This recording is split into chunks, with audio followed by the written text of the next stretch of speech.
3, 2, 1. Welcome to Minutes by Minute. I'm Elgin Nichols. And I'm Dave Kenny. And we're here to talk about what goes on in the village and township in terms of people that make regulations, ordinances, and all types of things that affect you in terms of law. And it doesn't matter if you live in Oxford Township, Addison Township, the village of Leonard, or the village of Oxford. These are the people that you elected, or the commissions or committees that they've appointed, and the decisions that they make directly affect you. Show up at those meetings and see what goes on. Do they ever affect you? But it seems like people only show up, you know, when it does affect them. When their oxes get gored. Yeah, and there's flames coming out of it, whatever. Anyway. I love those meetings. I call them torches and pitchforks. Yes, right. And that does happen more times than what we like to see in terms of people sitting on the council, or in these various entities, you know, that perform these legislative acts for you good folks out there. Okay, let's talk about the first meeting. And then there's a couple other things I like to talk about once we get past this one. We're going to talk about what's going to be on the ballot, because we have an election coming up. Wonderful. And, that's November 5th, isn't it? yeah, I think it is. Okay. November 5th. That's a Tuesday. It could be. Yes. I agree. Could it's be. Always been. Are you sure? No. It's not November 4th, is it? Only if it rains. Okay. Anyway, the first meeting we're going to talk about is the Oxford Board of Education. And it was actually kind of an interesting meeting. Colleen Schultz is the one that is the president that heads up this group. She's the outgoing president past She's November very 5th. outgoing, yes. Well, no, she's outgoing, but she's done a very good job over the She has. a number of years. She's been there for a long time. Yeah, I think 14 years or so. Wow. Yeah. Kind of when Moses started. I don't know. I don't know. Anyway, the first thing that they discussed during their meeting, of course, is to pay the bills for August. Mm-hmm. And they have quite a bill there. Over $5 million was the approval for this billing. $5,764, $198.83. How about that? Would you care to Did you write a check? No, but would you care to rephrase that? I think that was $5 million. $5 million. Did I say 5,000? Yeah. $5 million. Yes, $5 million. Yeah. I missed it. You know, I do accounting like you do. Chisholm Bop? Yeah, okay. Mr. McDavitt, who is the principal of the Leonard Elementary School, was there. Mm-hmm. And he brought some of his students who were the student council members from grades, let me see, 3rd, 4th, and 5th grades, I believe. And pretty interesting kids. They come up with a platform and things that they want to have happen at their school in the next year in Leonard. And sort of a quality of student work life. It is, yeah. We had one of those at GM. Not quite. Anyhow, a little bit different. Did you get paid? These folks don't get paid. These kids don't get paid. They do it because they want to, because they like it, and because... That's why they're going to school, to learn. And once they've learned, they want to get paid. Then they won't like it. Okay, no. They like it very much. And one of the areas that they're looking at is recycling, to go green. Mm-hmm. It's a big thing. There's a program, I think, on television that's called Waste Free Friday. They took some of this information off from to get ideas. They said that they have Fridays now that is Waste Free Friday. They've designated that they don't throw anything away. Oh, does this mean that in some cases they'll repurpose some items? What? Repurpose? Yeah, they could. Well, they're not going to do it, but they can, because they're going to also have a newspaper. Right. And the newspaper is going to be recycled paper that they're going to use. Wonderful. You know, so there's some savings there. And don't forget that Oxford Community Television actually has a program called Remix, where we show repurposed items. We do? We do. Remix. Oh. How do they watch that program? Can they see it on computer? If they have Charter, channel 191. If they have AT&T, channel 99. Or sometimes in Addison Township, channel 19. Or you can go to OCCTV.org and click on programs, and you'll find it there. And if you're totally confused, I'll give you the phone number for Dave Kenny, and you can just call him at home. Thanks. Oh, not my home phone, no. Okay. Well, okay. Anyway, there's other areas, too, that these kids have come up with in terms of ideas. One is a book club. They think, you know, it's pretty nice to start a book club and everybody would get involved. Another thing is, hey, you know, we don't have all the ideas. A lot of the kids in the classes have ideas, so let's put out a suggestion box. So that's a good idea, too. And they said, they're going to have a store, kind of an in-school store that things can be purchased, you know, not automobiles or buses or anything along that line, but things that kids would be interested in buying. And that way the children or the kids that are getting involved in that program will learn some things about retail and how to do mathematical changes, you know, for currency. Right. Good. It's a good way to do it. Make a change to make change. Make change, yes. Do a change, make a change, whatever it is. So they're going to have a newspaper. Let me see. They're saying also that they're going to be hiring probably a 4th grade teacher coming up. They don't have a name yet, but there's several applicants that they're looking at. And they said that by the time they have the next board meeting that they'll have that information, you know, for the board. Is this an additional teacher, or did one retire? I believe one left, you know, the employment. Okay. And I believe they're just filling a slot. Okay. But they said that they have both internal people that are interested and also external, you know, that have applied for it. So, you know, there's an interest in If it's internal, there's still one short. Well, unless it's an administrative person. I guess. There's still one short.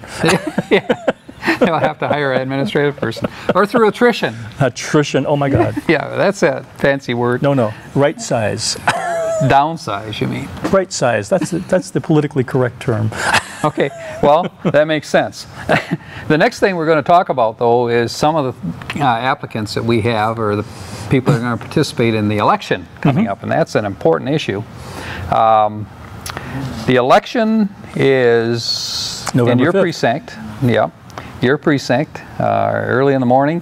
There's a number of real serious concerns that you might have there to check the various candidates are running. Know what they stand for, what their background is, and so forth. So you'll know if they can support that position or not. And what positions are open, by the way? Oh, there's so many, and we're going to go over them when we come back right after this. And yeah, am I going to talk about this? Because there's a bunch of them. It's going to take a while.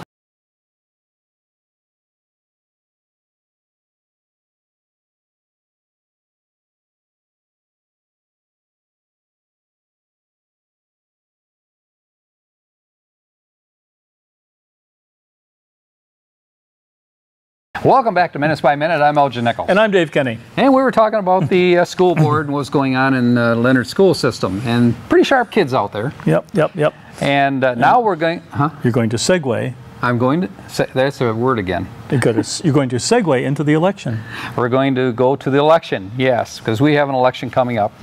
And it's very, very important that you folks read through, you know, the candidates and who are running and make the right decision. You need to do a little research, of course. Well, and with computers, it makes it really easy to do. In addition to candidates, are there any issues too? Yes, there are some issues. One is the fire department issue, which we'll talk about that on the ballot. Let me see. Another one is wolves. Is what? Wolves.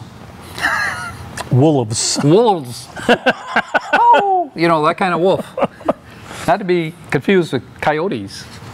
I see. But there's actually an issue on the ballot that most people don't even realize is out there. But we're going to make them aware of what it is as we go along here. Okay? One thing, and we can talk about the wolves right now if you like. Want to talk about wolves? You got a pet? Not a wolf. Why not? Well, mostly the gray wolves, what they call gray wolves, are running around in the Upper Peninsula. Not so many down here in Lower Peninsula, but there are some here. So, how does that affect us, sir? Well, they're out of hand, and because they're a protected species, people up in that neck of the woods could be eaten by wolves. So what you're saying is this is a state issue. It is a state issue. Okay. Right, it As is. opposed to an Oxford issue, which would really worry a lot of people. Well, I can tell you folks that if he had wolves in his backyard, you'd have one in yours, because he's moved all the critters he has in his backyard to somebody else. Well, the wolves ate my chipmunks. But anyway, there are coyotes locally, though. Oh, yeah. You may have seen them running around your yard. Yeah, I forgot what the estimated population of coyotes was around here, but it's significant. Yeah. And I've actually seen them run through our subdivision from time to time, sneaking around. They're kind of like a fox, and they're Yeah, they're very kind of sneaky. a brownish, greenish, mustard color. Yours isn't ripe yet. That's why it's Oh, I see. Kind of like a banana. all right. But those tones that you hear at night and they're howling, those are not wolves. Those are coyotes. But you can hunt coyotes. I don't know if you're aware of that. Or are you aware of that? Just not in your local neighborhood. Right. You need to, there's a certain season that coyotes are huntable. Discharging large firearms in your local neighborhood is frowned upon. Oh, definitely. But let me get back to the coyotes. You love coyotes. I love coyotes. Howl away. I think what they do with the coyote program, though, is that they put your name, if you're interested, in this drawing. And if they pull your name out, then you're one of the lucky people that gets to hunt coyotes during this period. But it already is, coyotes are not on the protected species list. So two things have to happen. It only means that coyotes, by the way, are one of those animals that really has adapted to living with humans. Yeah, and they've gotten that way because we've kind of pushed, take them out of their habitat. Spit it out. Yeah, we've kind of taken over their habitat to a lot of degree, so they're trying to find places. Right. They're at your door knocking, let me in. But they have adapted rather well, and much to the distress of a lot of local people. Right, yeah. They have a tendency to eat other animals, which poses a problem. But anyway, let's get back to the referendum. It's going to be on the ballot. Okay. One is under Public Act, 520. What they have to do is first, there's two issues here. You have to decide if, one, you want to take them off the protected species list, which would be proposal, I think, 14.2. We're talking coyotes here, not wolves. Wolves. Wolves we're talking. Okay, coyotes are all, forget the coyotes, folks. We're talking wolves. Just wanted to reset that. Because they're still on protected species list. So first of all, in order to make this happen, have a hunting season for wolves, they have to be declared off the protected species list. So that's one of the notes that you'll do, either yes or no, to approve that. Read it over very clearly. You'll know what to do with it. The other one is to allow Natural Resource Commission to have a designated hunting period or time in which this hunt actually takes place. So you need both those approvals in order to make this work with the wolf situation and population. People in the UP are saying, yes, yes, yes, yes, whoa, whoa, whoa, whoa, yes. Why did they make it a two-part rather than just a one-part? Because you have to take it off the protected species list first. Oh. You can't just say, go out and shoot them because, A, it's protected. Well, you could have said it all in the same piece of work. Making it two proposals kind of confuses the Haven't issue. you realized that politics is complicated by now? Okay, funny, yes, very funny, but it's complicated. Okay, so that would be the proposal on wolves. So you will find that on this ballot. You will also, and we're going to talk about the village right now, find the village council, people that are running for office there. In August, on the primary, Susan Basardi, Brian Cloutier, Maureen Helmuth, and I think that's it. No, there's Elgin Rose. No Elgin Nichols? No Elgin Nichols. What happened to Elgin? Elgin isn't running on this, no. Rose Bima also ran and is on the ballot. So those people you will see, but also you will see a line underneath each of these categories where there's room to put other people on there. You can put 2 additional or 3 additional people, according to this. Vote for no more than 3 in the first one. The second one is vote no more than 2. So if you have a write-in, you can put the write-in in that line for the one that's missing, that you need the second person running. Well, I know you're not running, but who else is not running? Well, that would be Dave Bailey, wouldn't it? Dave Bailey is running. He is running. Well, he's pulled a form, and the indication is that he will be running. There's other people that have also pulled absentee ballot forms, and one of them is Denise.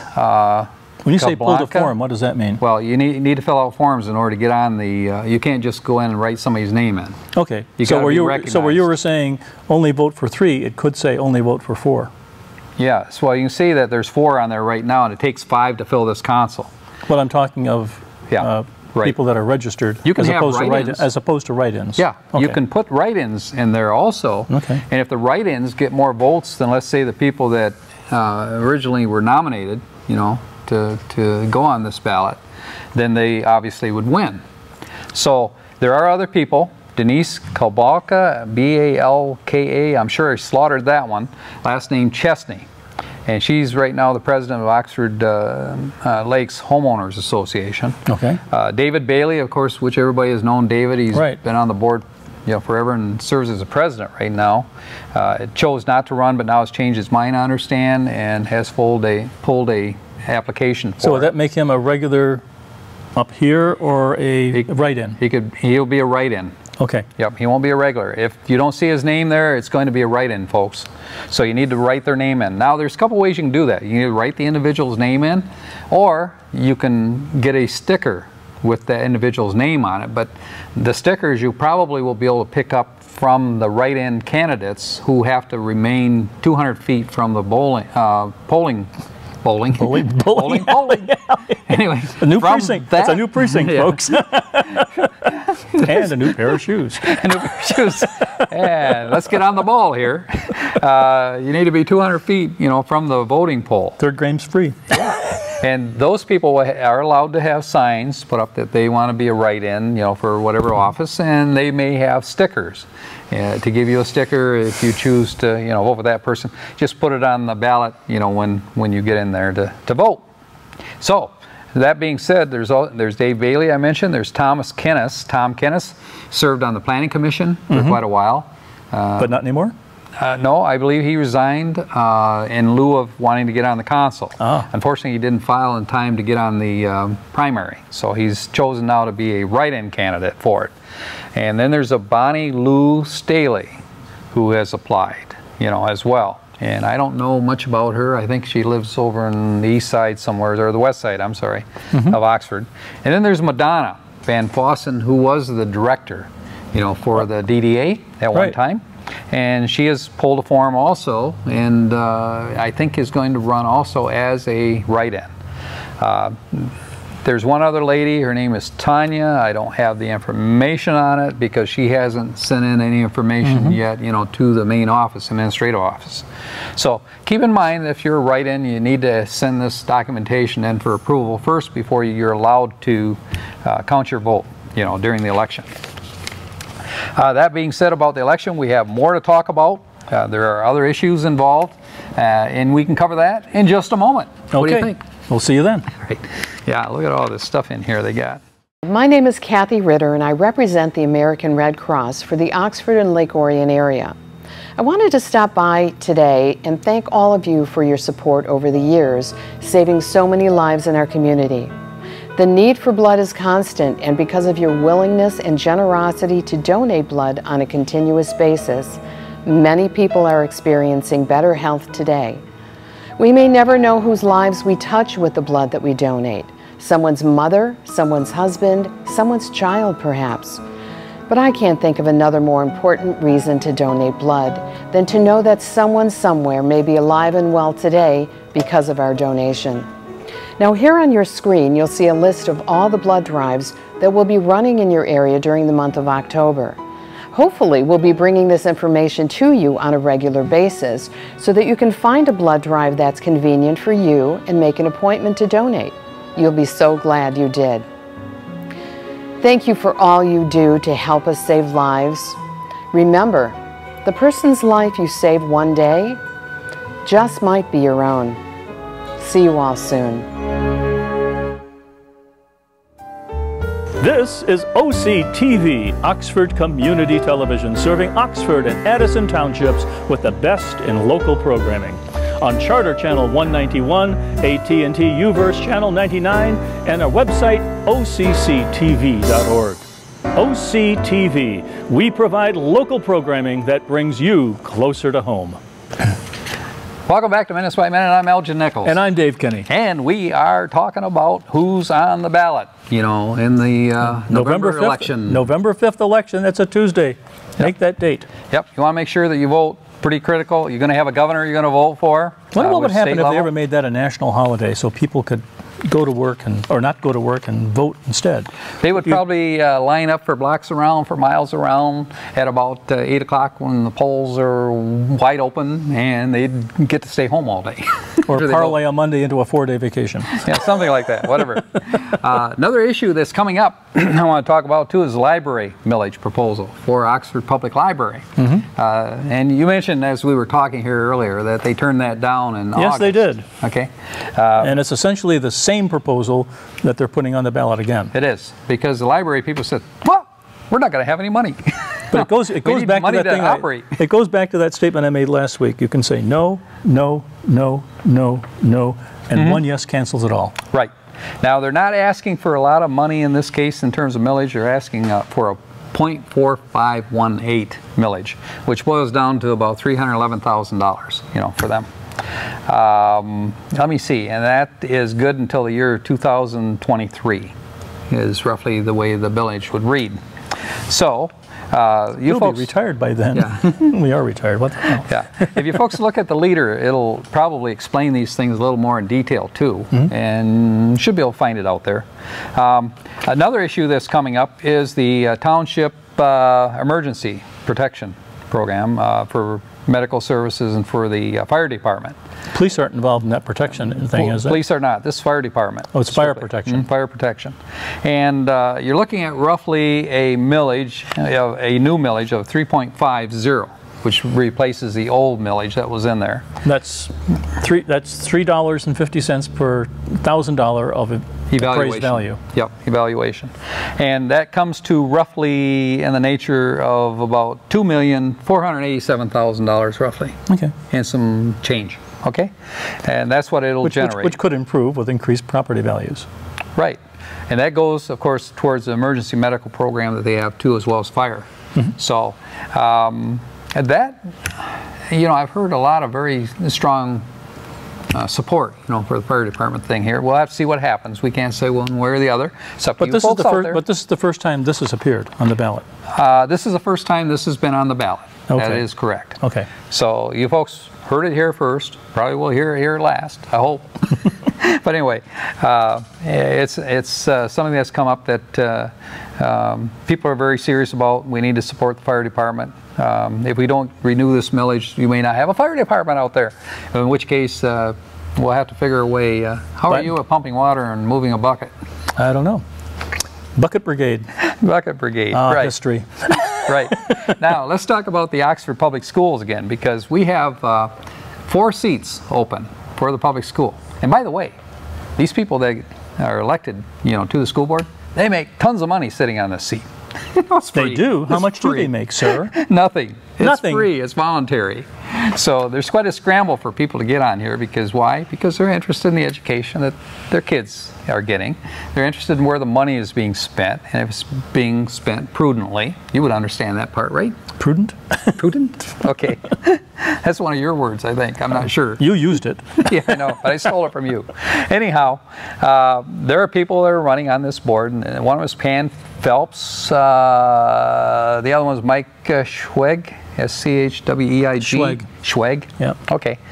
Kimberly Schumacher, Mark Stepek, Noah Stevens, Joyce Brassington, Paula Foster, Amy Hamilton, and Angela Mitchell. 9 people vying for 4 positions. You folks out there need to look closer and see exactly who's going to be on this board before you make a decision. Let me ask you a question. Careful. League of Women Voters puts out a really helpful piece of information just before the election. And a lot of that is state representatives and judges and what have you. Are any of those people going to be given the opportunity to respond on a local basis? Well, or do they do that in the Oxford Leader or something like that? Well, they do. They do political, you know, interviews and so forth, you know, in various newspapers and editorials, that kind of thing, where they're involved. You are, of course, understanding, you folks out there, that you are going to vote for a new governor, possibly, or keep the governor that you have. There's going to be a new Secretary of State that's going to be vying for the position, Ruth Johnson, Godfrey Dillard. You're going to have... Wasn't Ruth Johnson in there already? Yeah, I believe it. So she wouldn't be new. Well, no, she's an incumbent. Attorney General Bill Schuette, which most people know Bill. He's from up my neck of the woods up in the Midland area. And Mark Totten. Bill, of course, is the current Attorney General. Congressionally, there's for Senator, there's Terry Lynn Land, of course, Gary Peters, which if you've been watching... Good Lord, if you've ever watched television and gotten hosed by all those commercials, you know who these people are. You know who they are, yes.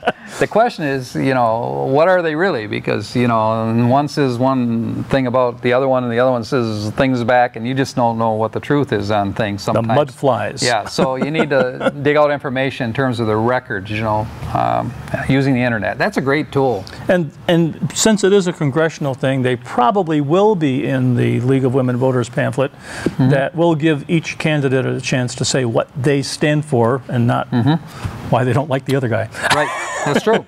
Well, the 8th District also, from the Congress, from the representative in Congress, is going to be Mike Bishop. Incumbent. And I think Eric Scherzing, which is Democrat, that's going to be running against him. It's interesting to see that the incumbent is always at the top, as opposed to being in a scramble. Yeah. Once you get elected to it, you know, it's quite possible, you know, that you can continue to hold that job just by the position you are on the ballot. You know, it makes sense to be at the top of the ballot. Oh, let's see, I'm in a hurry here. Well, yeah, but no, don't be in a hurry. Check them out and find out what it's all about. You would think, in all fairness, they would simply scramble it and like bingo and say, okay, you're number 1, you're number 2, you're number 3. And you know, you just mentioned, you know, the Women's League. Well, there's another group too. It's called Go GOP. And they're sponsoring a program here locally, which was set up by Rod Charles originally. Go GOP? Yeah, Go GOP. That sounds like a fair and balanced approach. It sounds pretty fair to me. Anyway, for you folks that are interested in the Board of Education members, there are people that are running. They're actually going to have the 9 candidates present Tuesday, October 14th at 7 p.m. at the Boulder Point Clubhouse in Waterstone. Mike Spiz, who is a commissioner for the county, is going to oversee this, I say interrogation, no, it's not interrogation, presentation, you know, various people. So it should be a very interesting thing, very informative. So you won't want to miss that. That's at 7 p.m. on the 14th? That's on 7 p.m. on the 14th of October, yes, at Boulder Point Clubhouse in Waterstone. You'll learn things about these various people that are running for the board. You will also be able to question them at some point through Mr. Spiz and gain a lot more information. If you'd like to learn more too, you can contact this number, and the number is 248-371-9100. Now I think that number goes to Rod Charles, who has kind of formulated this thing and put it together. But this is the kind of thing that you need to attend if you're going to vote for these people to make your business viable. In other words, they're going to be handling your money, you know, in the town, in the village, and in the township. So, as far as schools are concerned. With that, what's coming up? Make it quick. Well, we have what? Make it quick. We have a slew of meetings. A virtual slew. On 10/7 at 7 o'clock, the Village of Oxford Planning Commission meets. And on 10/8 at 7 o'clock, the Oxford Township Board of Trustees, big one. And also on 10/8 at 6:30, the Oxford Area Board of Education, at the district offices, by the way. And at 10/9 at 7 o'clock, the Oxford Township Planning Commission. On 10/13 at 7 o'clock, the Oxford Township Zoning Board of Appeals. Check that one because sometimes they cancel it. And at 7 o'clock on that 10/13, the Village of Leonard Council. On 10/14, 7 o'clock, the Oxford Township Parks and Rec Department. And at 7:30 that same day, the Oxford Township Planning Commission. And at 7:30, the Village of Oxford Council. Great. Now, Mr. Elgin. You can also pick up our programs by going to the computer and going to OCCTV.org, clicking on programs. A lot of those programs that we've been talking about in terms of meetings and so forth will be out there. In reverse date order, so you might have to peck backwards if it's the one you're looking for. Okay. This is Minutes by Minute. I'm Elgin Nichols. And I'm Dave Kenny. And we'll catch you next time. See you then. Yeah.